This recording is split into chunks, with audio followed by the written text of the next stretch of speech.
বাংলাদেশের ভোট নিয়ে বিস্ময়কর এক মন্তব্য করেছেন ভারতের আম আদমি দলের নেতা ও দিল্লির মুখ্যমন্ত্রী অরবিন্দ কেজরিওয়াল। নির্বাচনী এক সভায় ভারতের প্রধানমন্ত্রী নরেন্দ্র মোদীর উদ্দেশ্য সম্পর্কে বলতে গিয়ে বাংলাদেশের গত নির্বাচনের কথা উল্লেখ করেন তিনি। বলেন, বাংলাদেশের সব বিরোধী দলের নেতাদের জেলে ঢুকিয়ে নির্বাচনে জিতেছেন শেখ হাসিনা। শুধু বাংলাদেশ নয়, তিনি পুতিনের অধীনে রাশিয়া এবং পাকিস্তানের নির্বাচন নিয়েও একই ধরনের মন্তব্য করেছেন। শুক্রবার ভারতের পাঞ্জাব রাজ্যে নির্বাচনী প্রচারণায় তিনি এসব মন্তব্য করেন। কেজরিওয়াল বলেন, পুতিন, শেখ হাসিনা ও পাকিস্তানের মতো নির্বাচন করে মোদি ভারতে জিততে চান। তিনি বলেন, রাশিয়ায় যারা বিরোধী মতের নেতা ছিল তাদের সবাইকে জেলে পুরেছে, নাই করে দিয়েছে পুতিন, যাতে কেউ কিছু করতে না পারে। প্রতিদ্বন্দ্বিতাহীন নির্বাচনের মাধ্যমে ৮৭% ভোট পেয়েছেন পুতিন।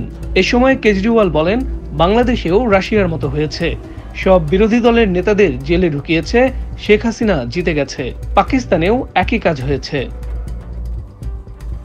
মোদিও ভারতে একই কাজ করতে চান উল্লেখ করে দিল্লির এই মুখ্যমন্ত্রী বলেন, ইমরান খানকে জেলে ঢুকানো হয়েছে, তার পার্টিকে ছিনিয়ে নেওয়া হয়েছে, তার প্রতীক ছিনিয়ে নেওয়া হয়েছে, জিতে গেছে। মোদিজি আমাদের ভারতকে পাকিস্তান আর বাংলাদেশ বানাতে চান।